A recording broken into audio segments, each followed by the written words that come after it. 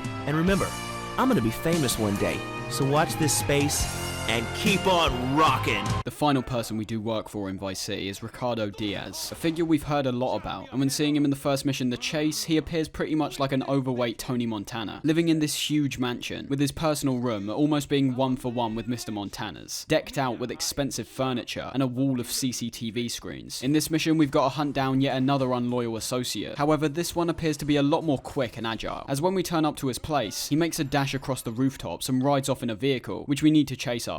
I like this mission, as it introduces a variety of obstacles that we need to hop over, as opposed to just taking this target out. And this is one of the only missions which essentially works as a setup, which is something most other missions in the entire series so far has stayed away from. It's an interesting point, as I think it's primarily this reason that made most of the objectives in previous games slightly uninteresting at points. Every mission you tackle typically has a set goal that has to be achieved, whether it be to kill someone or destroy something. We basically failed this mission, as our target got away, but in turn, that makes the target even more of a priority, as well as leading to a much larger and more satisfying set piece in the upcoming mission. Talking of that mission, Phnom Penh 86, I think that's how you say it, is one of my favourites in the entire game. The reason for this is it's just so much fun to mow down tons of enemies when flying around. You're paired up with Lance again, who takes control of the helicopter, with some brilliant dialogue beforehand, basically solidifying your friendship, with Lance confirming that Diaz was in fact responsible for the drug deal ambush at the start of the game. Hey, I've been asking around. It's obvious that Diaz jumped the deal and iced my brother. And he'll kill you too. I can take Diaz. No, listen to me.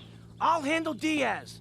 He's beginning to trust me. With the plan being, you're gonna gain his trust, and then turn on him when he doesn't expect it. The rest of the mission is one giant assault on the mansion we saw in the previous mission, with enemies set up all over the place. On the roof, on the balconies, all of which are set up with explosive barrels and cars nearby, to obliterate your targets with even more style. It's very simple, and basically boils down to an on-rail shooter. But then what makes this mission even better, is you're dropped off halfway through to go and collect the money. Best part is, you also bring the M60 you were using with you, working your way swiftly to the roof before Lance comes to pick you up again. Easily one of my favourites, from the sheer destruction and payoff alone. The last 2 missions are both focused on further gaining Diaz's trust, while also showing how he'll easily be manipulated when considering his downright idiotic and childish behaviour. Where'd you come from? I think your pigeons are back. The fastest boat requires you to steal exactly that, heading to a docks and wiping out a gang of Costa Ricans. After that, you just take the boat. Fairly simple. Supply and Demand is a bombastic finale though, pairing you up with Lance, who's getting more avid to wipe out Diaz, and making you carry out a drug deal before anyone else gets a chance. This is all done in boats, with the only initial issue for me being that my first attempt was ruined because I forgot to turn on the frame limiter. Other than that, the mission's pretty great, starting off as an intense race against some other boats, before then giving us another opportunity to cause mayhem in an on-rail shooting segment. as well as more severe threats like helicopters and oncoming ships being thrown at us. Before we head into the closing missions though, let's first look at the gang missions, as well as what became my biggest criticism of this game. When clarifying all my information for this video, I've been looking at a lot of GTA wiki pages, and for some reason the gang missions are labelled as separate from the main missions. Despite that, I'm pretty sure these are essential to complete if you want the full experience of Vice City, and the only reason I could see why these are separated is because they don't exactly tie into the main plot about finding our money. The first of these people you'll meet is Humberto Robina, a Cuban man who owns a bar in Little Havana. This guy's missions and the interactions we have with him do also turn out to be some of my favourite moments in the entire game, but you wouldn't really think that from the first mission, as our first objective is quite literally in the title, Stunt Boat Challenge, which, just as it sounds, might as well be one of the many vehicle missions which we can already access in the open world. It's nothing bad, outside of the frame rate problems, and features a fairly tight course packed with tight turns and dangerous jumps, but is nothing we haven't seen before. But then, for the 3 other missions we get with Humberto, we once again witness this satisfying progression and payoff, all focused around taking down the Haitians. Cannon fodder is fantastic, being an assault on a Haitian factory so that we can acquire a shipment of drugs. It's a memorable encounter because it feels exactly like what I just said, an assault. You're taking these guys on with a group of allies, all charging forward with you, and genuinely helping out by killing the enemies. The only issue I had in relation to that fact is that you can also quite easily kill your allies, which results in an instant fail state, which I thought was perhaps a bit too extreme. Outside of that though, great action with memorable moments, like when 3 of your teammates just get their heads popped off by a sniper in the distance. Naval engagement takes us back to the water, but this time we're not racing or doing an on-rail section, but ambushing a drug deal that's going down between some randos and the Haitians. I actually like the fact that you were vulnerable in this section, not letting us hide behind the first-person perspective which we saw in other missions similar to this, but having to quickly and effectively take out the targets before making our way onto land. After that point, we need to collect a couple briefcases, before then being surprised again when our boat gets blown up, having to make a mad dash away while tons of police start swarming our position. Another great mission with high stakes and intense action. And the final mission, Trojan Voodoo, takes us back to the factory we initially attacked in Cannon Fodder for a very satisfying conclusion. This mission doesn't make that much sense, to be honest, having to acquire a voodoo which is primarily driven by the Haitians to infiltrate the factory undetected. This somehow works despite very clearly being visible inside the cars wearing Cuban uniforms, but that doesn't really matter, to be honest. We get into another intense gang war with the Cubans, while at the same time planting bombs throughout the facility, starting a short time limit in which we need to place all the other bombs and escape. Although the gang war doesn't mean much to us personally, seeing the pure destruction we cause is immensely satisfying, considering how much trouble they've given us, and it's also just really impressive to see this level of destruction be created at all. Let's look a bit more closely and appreciate some subtle inclusions in both the UI and menus, which shouldn't really be taken for granted. It's too often that people skim over this kind of stuff, because it's actually a really important component in a casual player's experience. And as of late, with the absolute onslaught which Ubisoft got when some of its employees criticised Elden Ring, it's clear that people can distinguish what makes a good and a bad UI. As for GTA, it's always been quite similar, but has definitely become more defined when entering this 3D layout. In 1 and 2, things could actually get quite cluttered,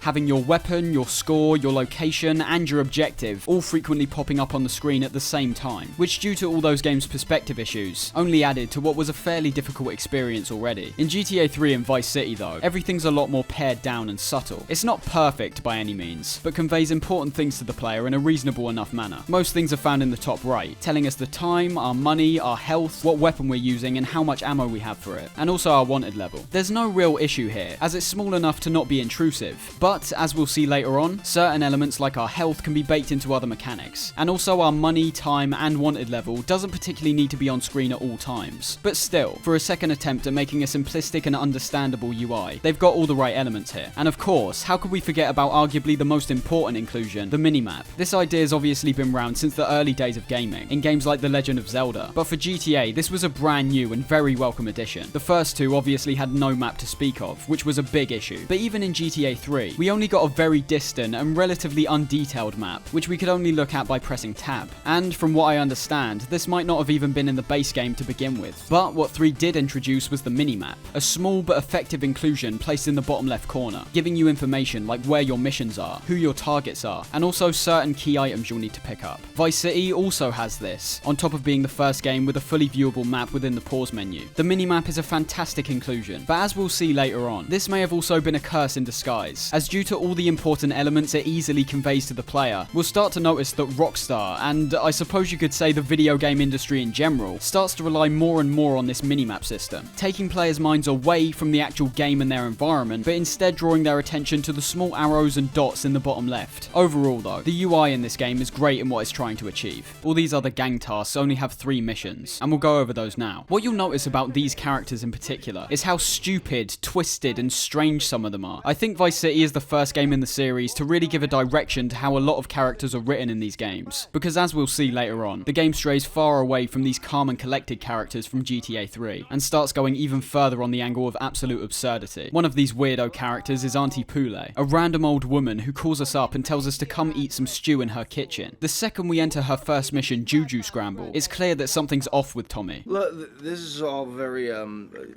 give me what? I think I got the wrong address. These things, Tommy.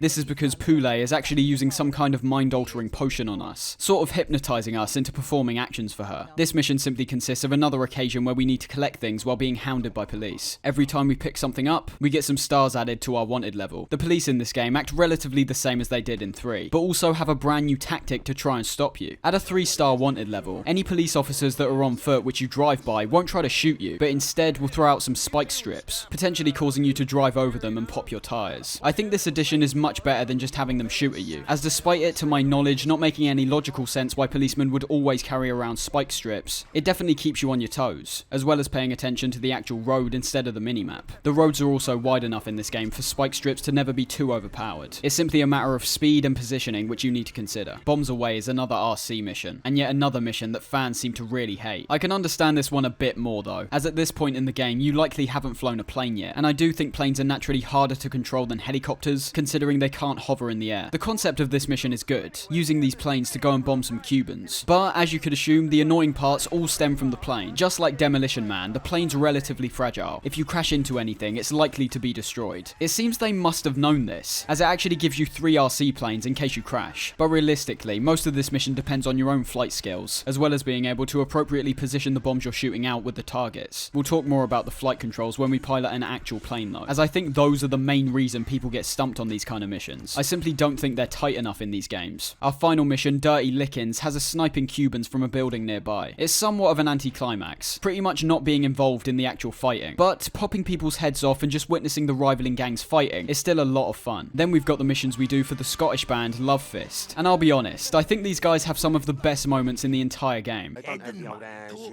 We need some drugs, pal! Gotta get on the old love fest fury, you know? Yeah. I also like their set of missions, as to my knowledge, it's the first real time we're not performing overtly criminal activity. It's all still very illegal, but we're not messing around with gangs and drug businesses, but essentially just trying to help out a band. In the first mission, Love Juice, we acquire exactly that, basically being a delivery mission with a short chase segment in the middle to spice things up. Psycho Killer brings us deeper into the idea of the dangers of show business, with us being informed there's a stalker which is trying to kill the band. The setup and payoff of this mission is hilarious. First setting up this unique scenario where Love Fist have a signing desk set up outside a record store, with tons of fans queuing up and chanting their name, and then having this slow reveal of a man clearly disguised as a woman, before he shoots a police officer in the face. Ruined my life. I honestly don't know what his plan was, considering I thought he wanted to kill Love Fist and not some random police officer. But after that, it's another case of tracking the guy down and killing him. The final mission brings back a great concept from the first game, where the band's limo's rigged with a bomb, having to stay at a certain speed until they deactivate it. This is also just another mission I really like. It's not only an unexpected and pretty intense scenario, but the panic dialogue you hear between the band as they try to deactivate this bomb is just once again really funny. Seen this on the telly. You gotta pull out one of the wires. Which wire? I don't know, man. I don't have a clue. Wait.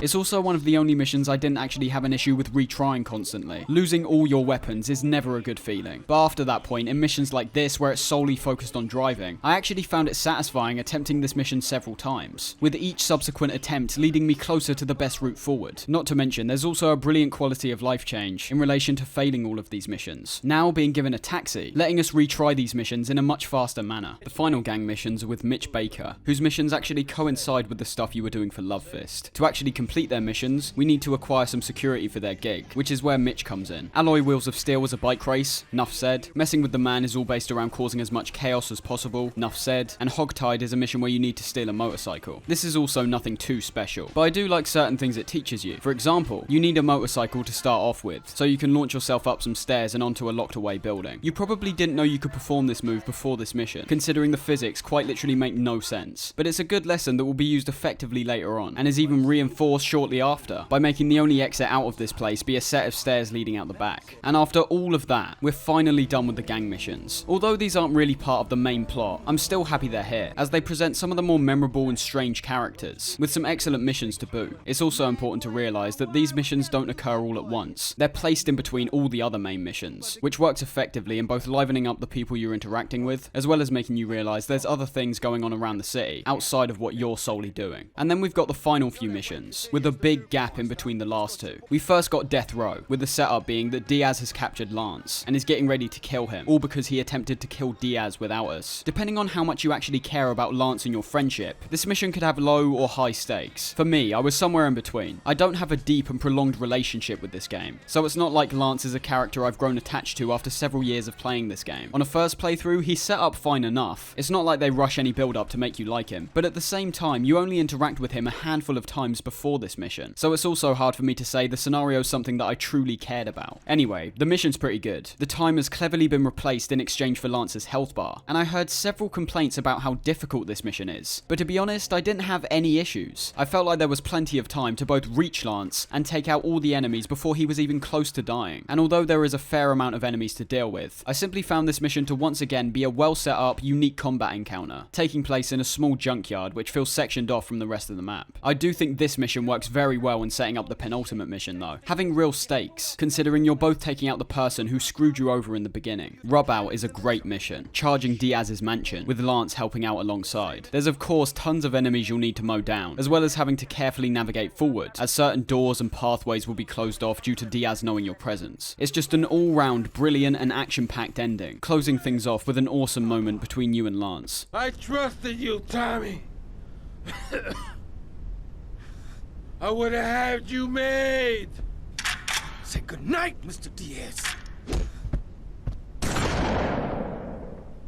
But wait, that's not true, is it? The game actually doesn't end here, despite you killing what was essentially the biggest traitor, acquiring his mansion, and a ridiculous amount of money to boot. But no, it's in fact this money which led to the biggest pitfall I think the game takes. Now, it's a very tricky thing for me to say, as despite my negative feelings towards this part of the game, I can't deny the content that's included, as well as simply getting to spend more time just roaming about Vice City, did feel worth it. But I think it's more the fact that it comes out of absolutely nowhere, feeling more like a weird, tagged-on disruption, as opposed to a natural progression.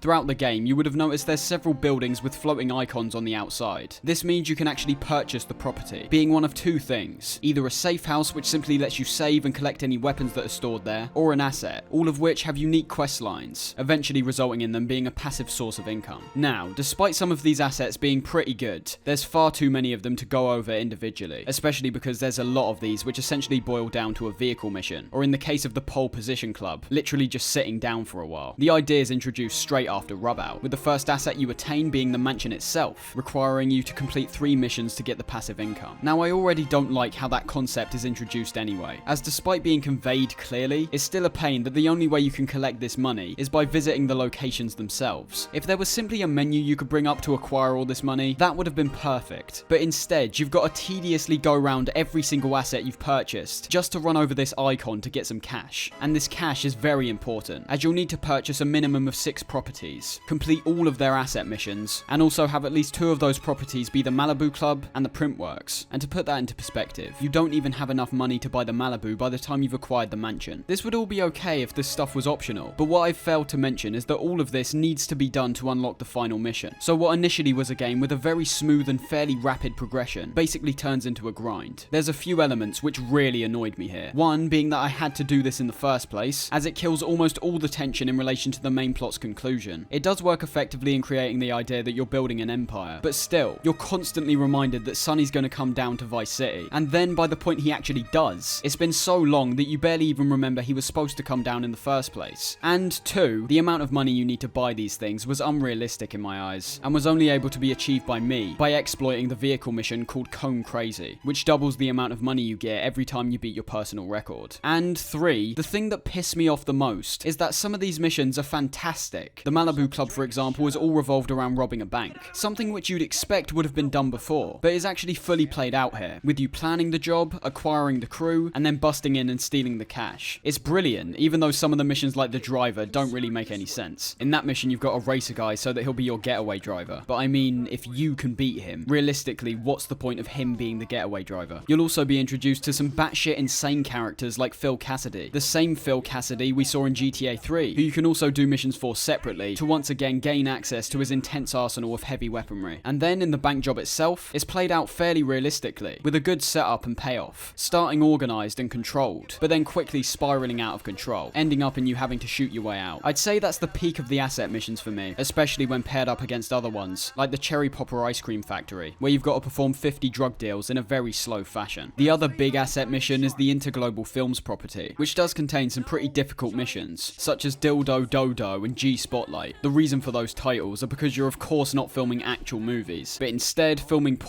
adult films. The two missions I mentioned I found particularly fun though. Controlling an actual plane instead of an RC one proved to be very intense, but also satisfying to pull off, and jumping from roof to roof on a motorbike elaborates on that idea we saw in the mission Hogtied, using ramps and stairways to reach a spotlight. We're also given a camera during one of these, only being able to be used in Martha's mugshot, which almost seems like an experiment for the slightly more fleshed out camera in the next game. Overall, I kind of see these as the first attempt of the Strangers and Freaks missions, which will eventually become quite important, but the fact is, they should have been scattered throughout the game and slowly introduced, because chucking them all at the end proves to have serious pacing problems. There's also very small issues I have, like how none of the properties are actually marked on the map, which makes locating them unnecessarily difficult, and also the fact you can't really tell if you're buying an asset or a safe house, which due to the money issues which could crop up, is pretty important, as you don't really need the safe houses, but you do definitely need the assets. But it's undeniable that what's included here is still great. It takes a bit more effort and perhaps some googling, but it's still worth going through all of these for the experiences alone, and not to mention, experimenting outside the realms of just standard missions, and instead letting you purchase property and sort of becoming your own boss is definitely interesting. That takes us to the final, excellent conclusion of the game. Keep your friends close. Sonny's finally arrived in Vice City, taking back his cash, and also revealing that Lance has actually converted to his side. Sorry, Tommy, this is Vice City.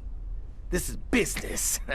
This is something that's set up really well, and subtly too, with there being more than a few moments in the later stages of the game, where Lance phones Tommy and lets him know that he's not happy about how much he's getting paid. I done everything for you. You treat me like a fool. Don't do that. Lance, I won't rip you off or stab you in the back, okay? Just take it easy. The plan was to trick Sonny into taking a whole bunch of fake cash away, which is why the Printworks asset was essential to complete. And like that, we go full-blown Scarface, bursting out of our office, and wiping out all the mafia that came down to kill us. This is a fairly intense assault, and you're taking all of these guys on by yourself, as well as hunting down Lance halfway through. But overall, this finale may be difficult, but rightfully so. And once we're done, we cement ourselves as the kings of Vice City, wrapping things up nicely by wiping out the antagonists which plagued our journey, and having our only close ally left be Ken Rosenberg, the same person who's stuck by our side since the beginning of the game. And that's Vice City. Whoa, how did they mess up credits? As this was my first time playing, I had no idea what to expect, but I was absolutely blown away. Taking away some of the struggles I had in the later stages, Vice City is now up there with one of my favourite games of all time. I pretty much loved every element here, from the strange and interesting characters to the unique and distinct environments. Vice City not only sets itself apart from the rest of the franchise, but does it with an immaculate style, which still makes it hold up very well today. The graphical fidelity and gameplay might have aged with time. We're still working with the renderware engine after all, and I've never really been a big fan of it. But in terms of visuals, they now worked around the technical issues by moving deeply into the 80s direction, with the overall colour palette and art direction still looking great, and once again being its own thing that no other GTA has really touched on before or since. Vice City overall was a grand step into an even more expansive world, with more things to do and more havoc to cause than ever before. Whereas GTA 3 was the foundation of the gameplay and mechanics, Vice City is where we start to see enhancements on top of this great foundation, as well as having much more focus on the story and the characters we see throughout it.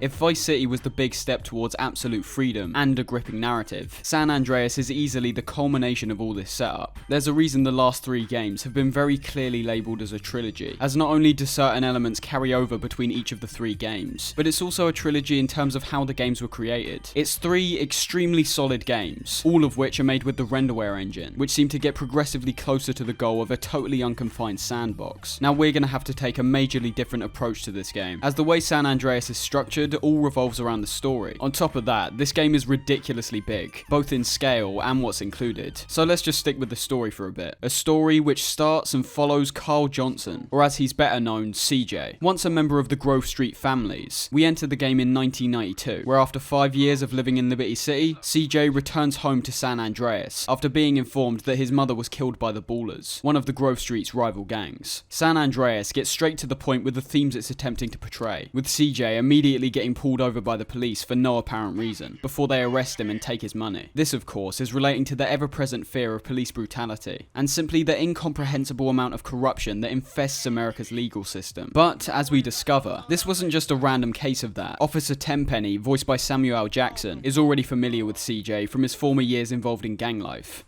You haven't forgotten about us, have you, boy? Hell no, Officer Tenpenny. I was just wondering what took y'all so long.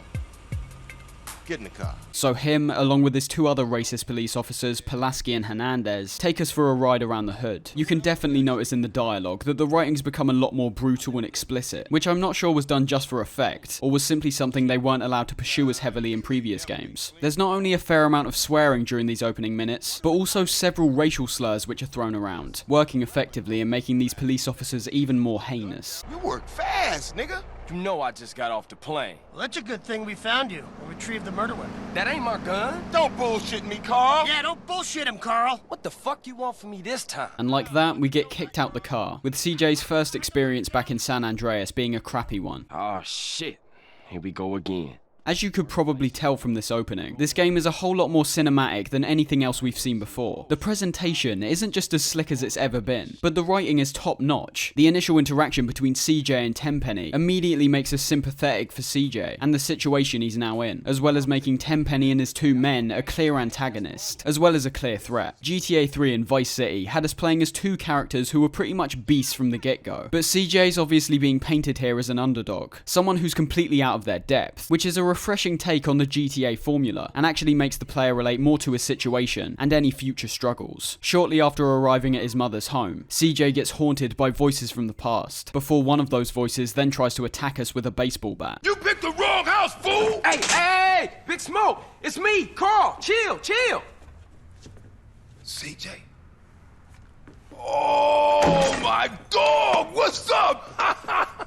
Chances are, a lot of people are going to know that line without even knowing what San Andreas even is, which is a testament to how quotable some of this well-written dialogue is. This intro is very cutscene heavy, but introduces some key characters like Big Smoke, Ryder, and your brother and sister, Sweet and Kendall. Something you'll notice straight away during these cutscenes is these invisible lines which are travelling upwards. This is one of the many subtle details put into the game with no mention, obviously representing the heat waves due to the hot conditions. And although I think it's slightly distracting and strange initially, it gives you a deeper insight into the environment, being able to witness their surroundings, on top of recognising the sweltering heat they're in. Your interaction with your past family and friends doesn't particularly go that well, and it seems any past glory the Grove had has completely evaporated. I once again have to state how impressive it is that you get an understanding of all these characters' personalities in a relatively short time span. The fact that Sweet gets pissed off about Kendall's boyfriend shows that he's overly protective and very stuck in his ways. I'm going to see Caesar. The hell you are, girl? You ain't messing with them essays. You know we beefed it. They ain't nothing but a bunch of lowlife. What the fuck are you? Whereas Kendall is a relatively innocent free spirit who won't take any shit from anyone, and for a series that seems to be revolved in controversies around the portrayal of things like violence and women, they once again prove that notion wrong by including this independent, free-thinking woman from the get-go. These opening segments further reinforce the Baller's presence in this part of San Andreas, performing a drive-by on you as you're leaving the cemetery, leading to you cycling away on bikes. I like this segment, as it starts familiarising you with your gang and their individual personalities, as well as just giving us a straight up new vehicle in the form of the push bike. Now these bikes can be fun to ride around if you're using a controller only, which brings me to a big issue with the PC port. And the fact is, I just think it's broken. It doesn't work. If you've got a keen eye, you may have noticed in some of the footage so far that certain improvements like CJ's hands and the overall more varied colours have been added. That's because I had no other choice than to mod this game myself to fix it, as every time I tried to play initially, it not only looked terrible, but would also frequently crash, which for a game that still doesn't have autosaves, was just a nightmare to play. There's been several videos made about this topic already, and it seems the Steam port that I was playing is commonly recognised as one of the worst versions to play. But after installing the necessary quality of life additions, it worked fine for the rest of the game. But what I was talking about in relation to the bike wasn't a Steam issue, but simply some really weird key bindings which pretty much can't be changed. For example, to pedal on the bike you press W, as you could assume. But to pedal faster, which when following the gang is essential, you need to tap W. And it's not like a couple taps will do it. You'll need to absolutely hammer this thing for no real reason, as if tapping W wasn't annoying enough. They make it near impossible to do. So, as a result, I entirely switched to controller for the rest of my playthrough, which I was initially disappointed at, as I'd grown used to things like manual aiming. But as we'll see, there's certain improvements to the lock-on in this game which make it a much more viable and overall functional option. The first thing we get told to do by Ryder is clean up our look. Gia,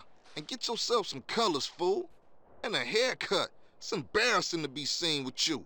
Which we do during our first mission with him. This is one aspect from Vice City which has been majorly expanded. So let's look at the overall customizability for a sec, which leads to a greater point about how this game bends its action-adventure genre slightly. For the first time, we now have control over individual elements of CJ's appearance, as well as how he actually controls. In Vice City, there was a variety of outfits we could acquire, all of which were fairly varied, and gave players more opportunity to experience the game how they see fit. Well, in San Andreas, these costumes have not only been cranked up to an insane degree, but now we can also pick each individual body part that we want to customize separately. If you want to wear those shoes with that shirt and jeans, you can absolutely do that. You're no longer restricted to a set of predisposed outfits which can't be changed, but instead they're given a full range of customizability. The clothing you can choose from will also vary depending on what store you go into. There's 6 of these in total, ranging from Binko, which sells cheap low-end clothing, all the way up to Didier Sachs, which sells high-end clothing for a high price. There's several interesting things in relation to these clothing shops, starting with the fact they all sell separate clothing, which as you could assume can lead to a ridiculous amount of variations if you were to not only mix and match your clothes from one store, but perhaps multiple. There's also the fact that wearing particular clothing will change certain people's reaction to you, which we'll focus on later. You spent clothes money on crack, huh? And there's also a subtle but very nice detail in relation to where these stores are themselves. The first one you'll likely find is Binko, as it's right nearby Grove Street. This is obviously because the surrounding areas are noticeably poor, living in bad conditions with little to no money. So it makes perfect sense that you would see this store selling low-end clothing in this poverty-stricken area. But on the opposite side of things, when we end up reaching some more prosperous cities and casino towns, we'll notice there's primarily high-end clothes stores. It might sound simple when you put it like that, but the fact is, I could imagine a lot of developers overlooking details like this, perhaps instead advocating for the ability to purchase any clothing at any store, which would take away from the realism, and also the overall purpose of different stores in the first place. Across this opening section, all the missions we do are revolved around getting back into the hood lifestyle, helping out our family by doing things like performing drive-bys, spray painting graffiti, and acquiring weaponry. So let's observe these a bit closer. Ryder's mission, where we check out the neighborhood, is great in introducing these brand new pseudo-RPG elements. I say pseudo in the best way possible, as I actually prefer that none of the factors we'll see in a sec affect the gameplay too much. It's still primarily an action game, and I think if you were to introduce things like skill trees and wholly different playstyles, it simply wouldn't work. This mission does just enough to show off these new things, like hair salons and restaurants, while at the same time not outwardly feeling like a tutorial, which I have to attribute to the length of the mission and the stellar writing. Those two things that I just mentioned are also something brand new that we see, and also vary in both appearances and functionalities. Barbers do exactly what they do in real life, obviously, with CJ's hair being something else you can change quite drastically. There's a large amount of styles to pick from, and also different beard types you can choose within those styles too. I don't understand why this wasn't the case for everything, as it was clearly possible to place beards on CJ no matter what hairstyle, but particular haircuts like the flat top, high fade, and cornrows don't have any beard options. These hairstyles aren't just for cosmetic effect, however, although I do advise simply picking what you want, because there's also an unexplained hidden element to these which affect the stats known as respect and sex appeal. As I said, I think ultimately you should pick the style that best suits you, considering these don't affect things too drastically. But when performing certain events like dates, these are things you might want to take more into account. There's 2 barbershops that are unique compared to every other one scattered across the world, and that's Reese's Hair and Facial Studio and McKisler Unisex Hair Salon. I think it's McKisler. These These are unique both in the interiors, the barbers themselves, and the hairstyles they can offer you. However, outside of those two, most barbershops you encounter will feature a set of hairstyles mixing the two unique ones together. It's fairly straightforward, but an interesting thing to know is the person who runs these barbers, as it's the same person every time, keeps saying the phrase Kiflon when you enter.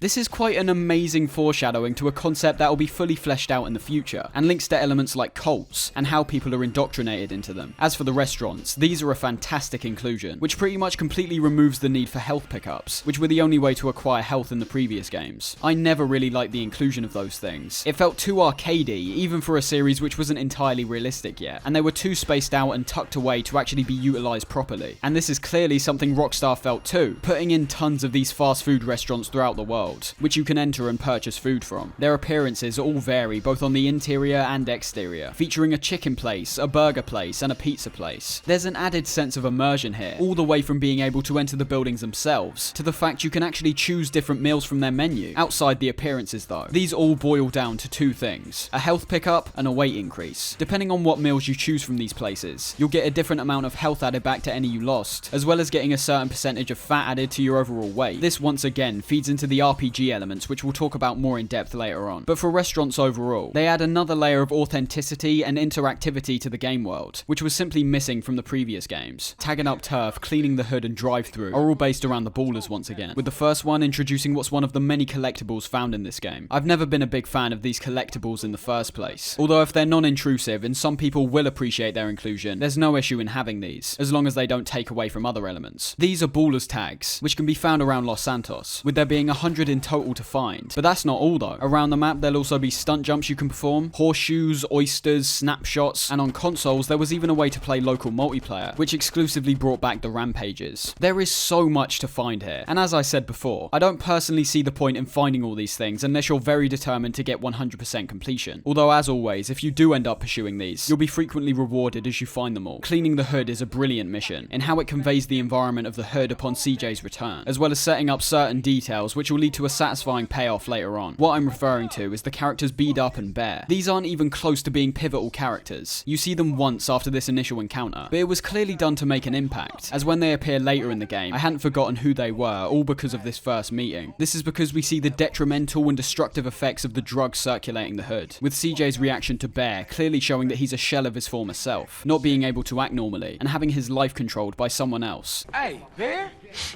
Big Bear, that's you?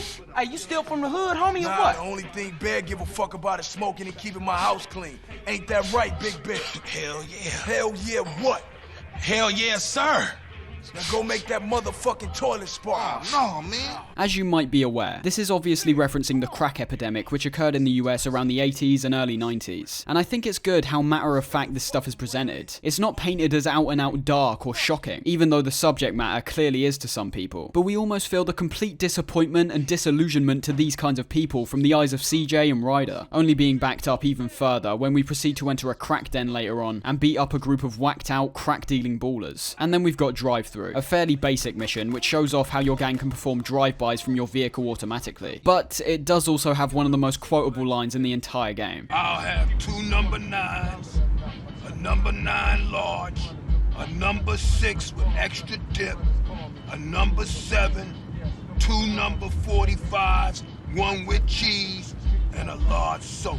The environments in this game are so expansive and varied that I'm still amazed this was able to be made at the time period it was. I'm not ashamed to say that before making this video, the graphics of this game always turn me off, and despite my opinion being completely flipped by the end of my time with this game, I can still understand why I felt that way. This game came out in 2004, the same year as games like Halo 2 and Half-Life 2, both of which looked leaps and bounds ahead of what's presented in San Andreas. San Andreas still very much looks like a PS2 game, with all the webbed hands, stretched out faces, and polygonal textures to boot. But what no other game could come anywhere near to claiming was the sheer scale and detail that was in every single element of this game's world. To start off, this game is massive. It was easily the most substantial open world experience anyone had ever seen up to this point. To gain some perspective, the initial Los Santos portion of this map, which we explore during the opening hours, is bigger than both GTA 3 and Vice City alone. What's fantastic, however, is that this game isn't just working off sheer scale, but the amount of attention to detail here is unprecedented represented. We'll talk about the later sections when we get to them, as they do vary quite considerably to Los Santos. But I think this city is not just the biggest in the game, but also the most diverse, as we could see when inspecting our initial environments. There's a large section of the city filled with hood rats and gangbangers, and the environment completely reflects that. Rough, small housing with dirty walls and broken cars. There's obviously no real shops outside the local stores in the surrounding area, and as we go out onto the streets and observe back alleyways, there's rarely a point where you aren't either seeing some kind of destroyed piece of machinery or any types of walls or doors covered in graffiti. But the important part is, this is a big city, and the entire place doesn't solely reflect this kind of poverty. As we head deeper into the city, we'll notice cleaner streets, huge skyscrapers and apartment blocks, billboards advertising luxury brands, and even witnessing people wearing fancier clothes and driving better cars. It seems everything here has been painstakingly analysed to create as dynamic and realistic an environment as technologically possible. What you should also pay attention to is the tones of the Los Santos area, as we'll find when travelling to different areas in the future, that this is also something that shifts depending on where you are. This is something else which has been criticised in relation to the PC port, having much more oblique colours, and not really any atmosphere. But one of the add-ons I installed apparently fixed that, and at least from what I experienced, I loved how everything looked. There's a large amount of yellow and orange tones used, once again feeding into that idea of the environment being warmer and brighter than we've seen before, which I assume, due to the heavy influence of films which still permeates throughout the game's design, would have to be taken some notes from films like Do the Right Thing and Boys in the Hood. So overall, in this opening section of Los Santos, I grew to deeply appreciate the city which was crafted here, being packed full of detail, memorable landmarks, and tons of intricate shortcuts which can be taken away from the main road. 9s and AKs is the first real opportunity we get to test out some of the weaponry in this game, which is about the same as the previous games, but just like Vice City, has some minor improvements to make the overall experience more satisfying. I think this is the first time we've ever gotten a proper tutorial in relation to shooting, but it was okay for me considering my switch to controller. My only issue with the lock-on is that it kind of makes combat brainless at points. As you can see when taking out these bottles, all you need to do is aim and fire. No consideration has to be put in at all in relation to where you're aiming, and your positioning doesn't really matter that much either. One positive addition is definitely the crouch aiming, significantly improving your accuracy when taking things out from a distance, as well as not being sluggish, and still letting us move around fairly rapidly when crouched down. Vice City had something similar to this, but was pretty much useless as you couldn't move around, and the accuracy increase was hardly noticeable. There's also been some innovations taken from Rockstar's other games, especially Manhunt, with the crosshairs now conveying how much health enemies actually have, transitioning from green to red depending on how much you damage them. Something small I just want to mention is the structure of these missions. Notice how I haven't been grouping them into their respective quest givers, but instead more freely listing them off. That's largely because of the story. Everything feels a lot tighter here. Everything you're doing is feeding into the time you're spending helping your gang and your family out, and no matter who you're doing stuff for and what it is you're actually doing, it's going towards that sole aim, making the overall experience feel more cohesive and less segmented. One thing you'll notice gets brought up time and time again in this opening section is how bad your driving apparently is. What you saying about me, fool? What's up, man? I'm saying that the East Coast made you drive like an idiot, fool.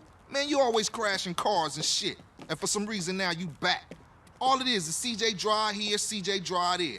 Bullshit. Man, why don't you just take it easy? Which is something your friends say, even if you're driving perfectly. So, I think it's time we talked about one of the biggest innovations here, the brand new stat system. Now, although this game isn't an RPG, I think normal RPGs should take more notes from how this game handles its systems, as despite being simplistic, the progression is very smooth and satisfying, feeling very in tune with what you're actually doing in the game. First, there's the player stats, which you can bring up on screen by holding down L1. This includes respect, which you can attain through doing missions, changing up your style, and later on clearing out territories. There's also stamina and muscle, which can either be naturally leveled up by doing things like sprinting and swimming, or by going to one of the many gyms around the map to exercise. The gyms are something else which are a brilliant and yet again immersive inclusion, letting you go in and perform one of 4 exercises to either increase your muscle or your stamina. Doing activities like the treadmill or bike also have the effect of losing weight, although outside of some date requirements, I don't think I ever found a point in the game where either losing or gaining weight was entirely necessary. On top of that, depending on what gyms we go to throughout the world,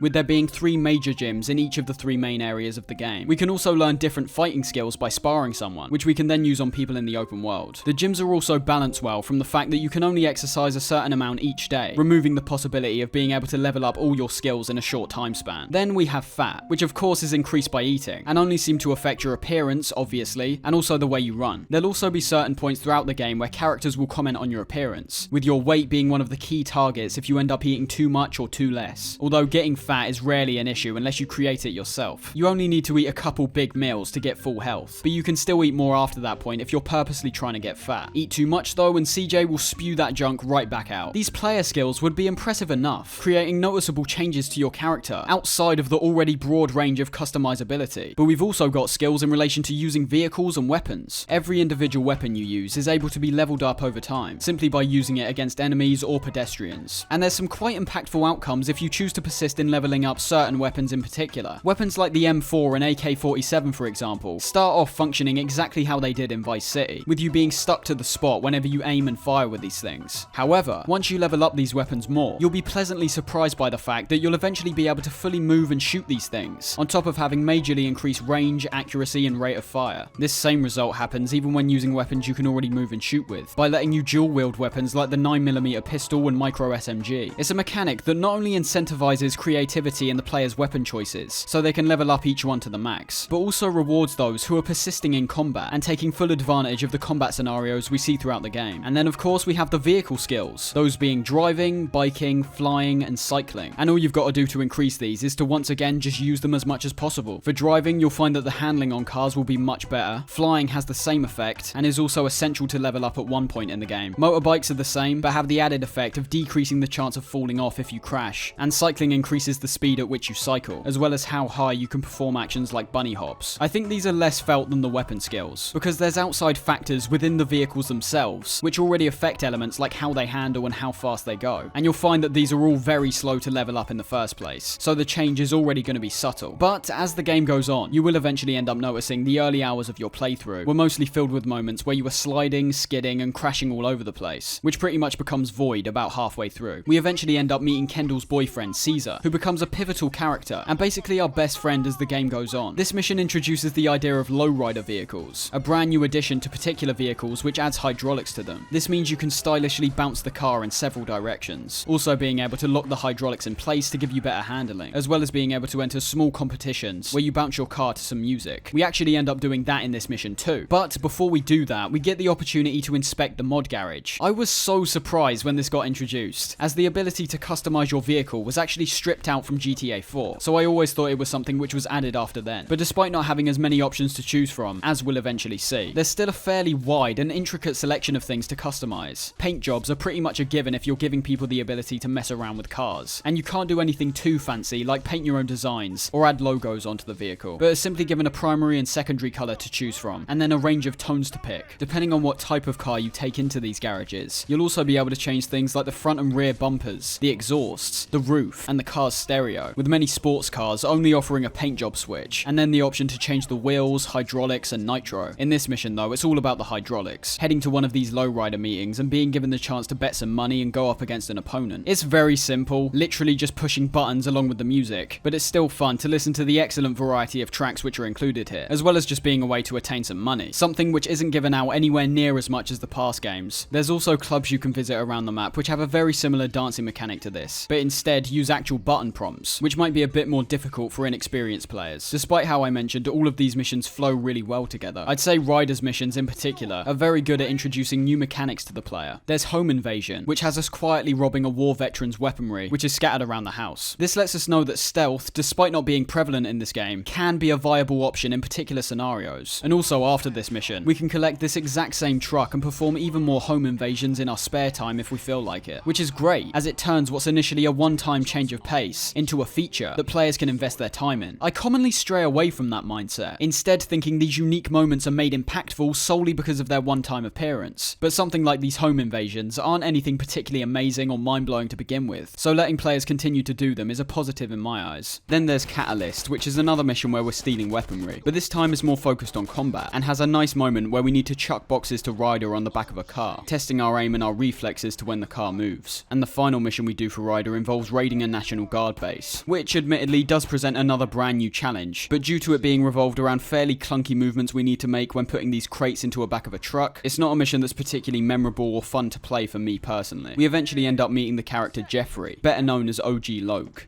Hey, man, it's OG Loke, homie. OG Loke. And this is the first time a somewhat zany character actually ended up really getting on my nerves in a GTA game. Although I obviously think it's intentional. Everything from his whiny voice to his terrible raps, all while claiming that he's some kind of superstar while working in a burger joint, just makes this guy look like a delusional moron. Down with a frown, on the tail, a sad clown. Alright, so what you want me to do? The missions we do for him as well do stray quite a bit from the main story, focusing more on Loke himself and his aspiring rap career, which would be fine if this game was all revolved around the hood and the people within it. But as we'll see, that's a part of the game which starts to become confusing and slightly flawed when looking deeper into it, because as it goes on, the characters we meet and the events which take place eventually leads us far away from where we initially started, which ends up having a satisfying payoff in certain aspects, but not in ones like these, which are only really side plots with minor resolutions. For example, I like the missions involving stealing the rapper Mad Dog's rhymes and killing his manager, but only from a broader perspective, because ultimately what we're doing here has nothing to do with the initial motivations that were instilled into us. It's got nothing to do with the ballers or taking back the streets, but just feeding one man's ego, which I suppose you could say is fairly pivotal considering the types of people that are typically mocked in these games. But Loke's missions always stood out to me personally as the more disconnected missions of the opening segment. On the opposite side of things, Big Smoke's missions are filled with memorable moments, and some downright genius moments of foreshadowing, which seems so natural at the time, and then so obviously not later on. Running Dog is about as simple as a mission can get, driving somewhere and killing someone. But outside that, everything we see includes fast chases and brutal shootouts. Wrong Side of the Tracks is a brilliant mission, which can turn into a nightmare if you don't follow the damn train, CJ. But it's not as simple as that, Smoke, is it? Despite being quite a set piece, with you tailing a train and having to carefully navigate between both the changing environment and the oncoming trains, it could potentially be dragged down to an absolute slog if Smoke's AI doesn't serve you well. There's only 4 targets to deal with on top of the train, but since you're not in charge of taking them down, everything relies on Smoke.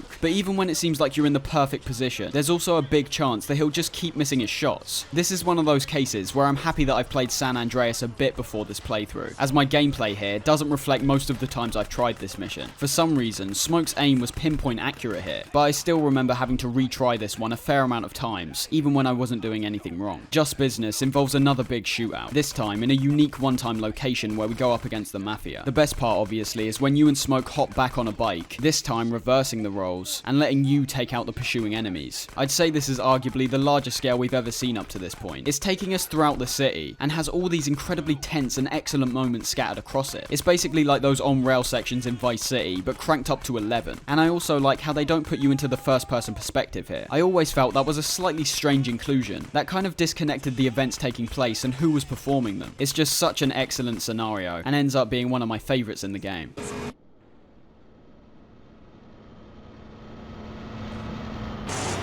Everything else past this point is still great though, primarily revolved around helping out Sweet with the ballers, and getting pushed around and forced to do stuff by Tenpenny. Throughout this time, we're reintroduced to ammunition once again, this time having an even more user-friendly interface. A lot of these also have shooting ranges, where you can test out your weapons. This was also in Vice City, and even had a slightly more fleshed out shooting course, but the downside of that was that you could only use it after completing a certain side mission, which happens quite late into the game anyway, far past the point where the range could actually be effective. Talking of weaponry and equipment, there's an absolute ton here, most of which we've seen before, but I kind of like that in a strange way. I think I'm right in saying that fans of the franchise like myself are familiar with the kinds of weapons that are featured in these games, and I personally think it gives these games yet another sense of identity. For example, if the next GTA game came out and didn't feature weapons like the Mini Uzi and the AK-47, unless they're doing that intentionally, I think people would feel their absence. But even though we see much of the same stuff in relation to the assault rifles and submachine guns, we see different variations on some of the pistols, with some of them having a silencer placed on, which admittedly is rarely that useful. There's also a few new melee weapons, the addition of satchel charges, and some new equipment, some of which, like the fire extinguisher and night vision goggles, are only really useful for a handful of occasions, although others, like the camera, which has now been turned into a fully usable item, can save any pictures you take to later be looked in a gallery. There's also several gifts you can find around the world for your girlfriends, and also a parachute, which I mean didn't really need to be an item in itself, but is useful nonetheless. A fairly simplistic but satisfying addition, which becomes more relevant towards the end game as the gang territories. These get introduced after the mission Doberman, and you'll notice that both your map and your mini-map has become a lot more colourful. The colours of course represent the different gangs, green being Grove Street, purple being the Ballers, and yellow being the Vagos. From now on, you can enter any of these territories owned by your rivals, and by shooting 3 members of whatever gang owns the territory, it will begin a gang war. Now I like these from 2 perspectives. One, the fact it feels like you're actually fighting back against your rivals and reclaiming their territory, being extra impactful in my opinion when considering you're doing this all by yourself, not being part of any scripted mission. And 2, is a chance for you to unleash on some enemies which are fighting back against you, as well as having the opportunity to level up certain weapons you might want to use in the future. This is really a faux mechanic when you break it down though. There's no actual point to wiping out all these territories, especially during the opening hours of the game. As you'll see, we'll eventually end up losing all of these anyway, making any substantial progress pretty much worthless. And even if you were to reclaim all the territory, you quite literally get nothing in return. Once again, only being a real draw for people going for 100% completion. So I'd say it's a mechanic that you've got to personally invest yourself in. But when you do, I don't think it's too bad at all. These gang wars you start are less wars and more just 3 sets of waves against one of the gangs, making small jumps in the amount of men you deal with and how intense the weapons they're using are after you complete each one. It's nothing too special, and while playing I noticed a weird bug where the enemies would actually run away from me. And no, I don't think it's just because they think I'm really scary. But the main motivation for me was typically to either require some ammo for my weapons, as each gang member drops whatever weapon they were currently using, as well as earning some money from the frequent cash they drop, and also just leveling up my weapons in general. I enjoyed my time while doing this, as gunning down enemies in this game will never not be satisfying to me. But I'm sure if you personally wanted to roleplay this like you were taking back the hood, you likely had an even more enjoyable time doing this. Do I think it's worth doing all 57 of these? Not really. The reward isn't great enough, and the gameplay is the same every single time. But for a pastime when you've got nothing better to do, these are great. In between all of that and the second section, some of the best missions include Burning Desire, which has you burning down a Vagos house before having to go inside and save a girl. This one takes advantage of the fire extinguisher, and also ends up giving us Denise as a girlfriend, which will likely be the first one you encounter. There's also Grey Imports, where you single-handedly launch an attack on a warehouse filled with Russians and Ballers, which is also one of the only occasions you'll see a health pickup outside the gang wars, which should really tell you how jam-packed this place is with enemies, all of which you're taking on through these tight passages when entering the warehouse itself. Both of these missions are done for 10 penny, and I love how no matter what you're doing, these missions never give you any money or respect. It's showing how you're being pushed around by these bully cops, as well as the fact that if anyone found out you were working for them, CJ would likely be seen as a rat. You've also got Los Sepulcros, where we take down the Ballers leader, while also learning how to recruit Grove Street members to help you fight. These guys are never really essential. I don't think I could say the game's anywhere near difficult enough to actually require some extra assistance, but it's yet another immersion aspect, letting you rally up a posse of men and take to the streets to do whatever you want. Reuniting the families is a downright excellent mission, starting off as a plan to meet the rival gangs and perhaps lay out some rules and regulations for their respective areas, which quickly goes wrong when a full-blown police raid's launched. Sweet goes inside the motel before this happens, and pay attention to what Ryder and Smoke say when thinking about what to do, as it's very important when going into the next stage of the game. Yeah, what you doing? Go, get back in, man. We out of here, baby. I ain't leaving my brother.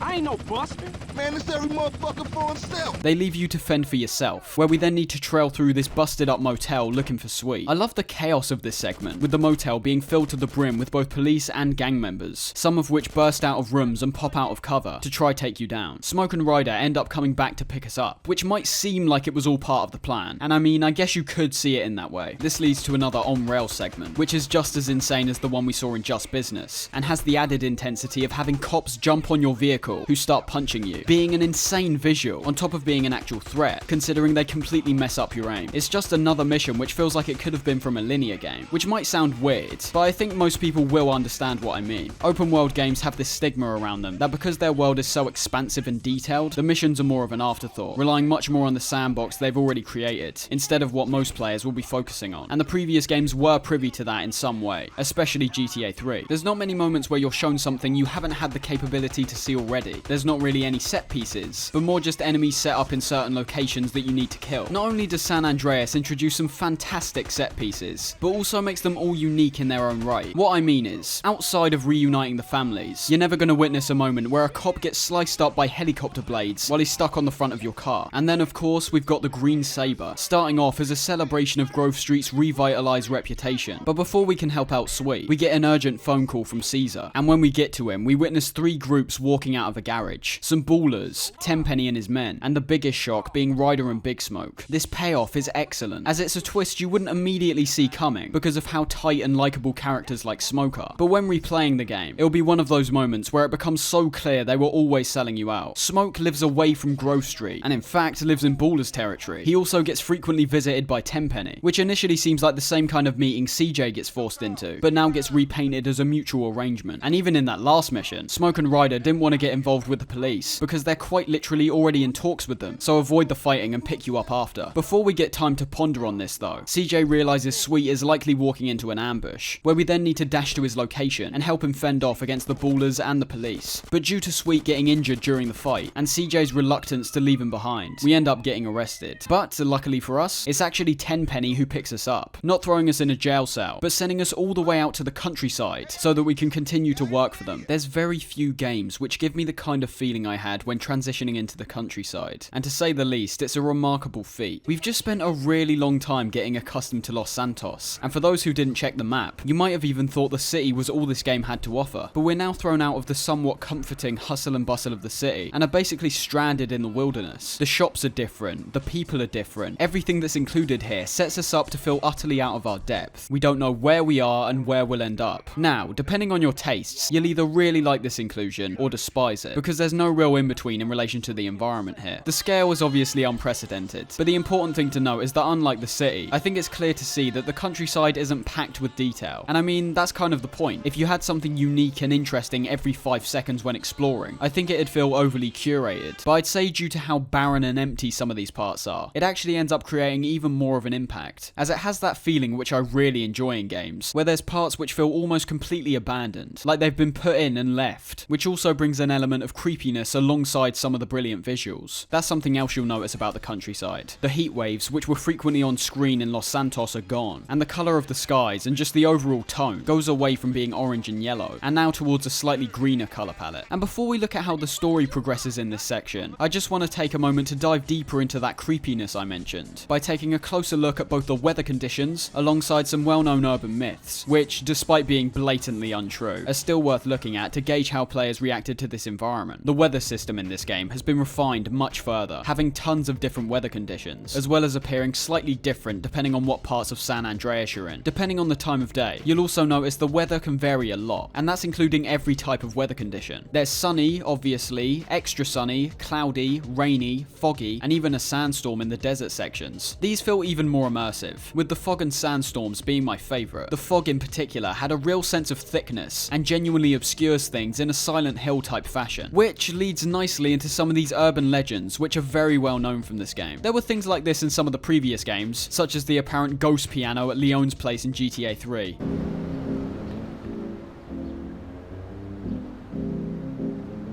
Which, I mean, is so easily debunked by the fact you can hear it during cutscenes. Boy, you kicked the shit out of those grease balls. I just got one little job for you before. And also in Vice City, there's abandoned mansions which are apparently haunted, which is just obviously bullshit. And despite most of this being bullshit, I at least find the urban legends in San Andreas slightly more interesting. And for those believers who want to refuse the fact that there's no hint of any of this stuff in the game files, they're at least slightly more plausible here because of the huge environment. I can understand why people would be more freaked out and claiming they saw things which weren't actually there, because as I said before, the landscape almost calls for this kind of thinking. The most popular of these urban legends is of course the claim that Bigfoot apparently roams the woods. There's been pictures and videos shared of this stuff, and conflicting information about what times you should visit a certain location and what the weather should be. And this is something that a large amount of people genuinely believed, and still believe, even though it's been completely disproven that Bigfoot isn't in fact in San Andreas. It's still marked as possible in the San Andreas myth wiki. Leatherface from the Texas Chainsaw Massacre was also a big claim, apparently being found inside a cabin in the woods. There's the Chupacabra, the Ghost Train, aliens, werewolves, UFOs, all of which are bollocks, but what it proves to me more than anything, and is the reason why I focused on this, is that it proves San Andreas was the first world that was open enough and detailed enough to even have these thoughts be plausible. If they had the ability to scatter all of these collectibles around the map, why wouldn't they put things like this into the world? And that's a good question. Even though these aren't real, I desperately wish they were, which can actually be a possibility through modding, and is likely where a lot of these rumours started. But as we'll eventually see, the community which built up around these legends ended up becoming so big and vocal, Rockstar would eventually end up solidifying all their hard work investigating in some of their future titles, both being a reference and a thank you to all the fans that examine their games so closely. The first mission we do, Badlands, does a fantastic job at showing off this new part of the world, making us journey all the way up a mountain to take out a target. It's the first time we've ever witnessed this kind of open wilderness with grass, tall trees and mountains. And I suppose for a game called Grand Theft Auto, it might sound initially contradictive, but I think this is an element that was sorely missing from the other games when you think about it. The wilderness not only gives more variety to the world in general, but also makes more sense when thinking about how crime's actually carried out. Unless you're actually stuck in the middle of a huge metropolis, it's more common to see people taking criminal activities away from any pedestrians or the police, going out into the middle of deserts or fields. Now, don't take my word for that obviously, I'm much better at analysing games than criminal behaviour, but all I'm saying is I think it adds a level of authenticity that was possibly missing from the past games, and at the end of the day, takes a fresh approach to the visuals and looks nice. Shortly after, we end up meeting Caesar's cousin Catalina, which is one of the more interesting crossovers in the entire trilogy, because yes, this is in fact the same Catalina who is the antagonist of GTA 3. All of her missions are based on the short relationship CJ and her kick off, all based upon murdering people, stealing things, and to CJ's disappointment, S&M. Look, baby, I really need that paper. Oh my God! What in hell's name is that? I liked Catalina as a character, just from the fact that she's incredibly angry all the time, and is always shouting down and commanding CJ, which I thought was funny. I am serious. I will kill you if you ever mess around.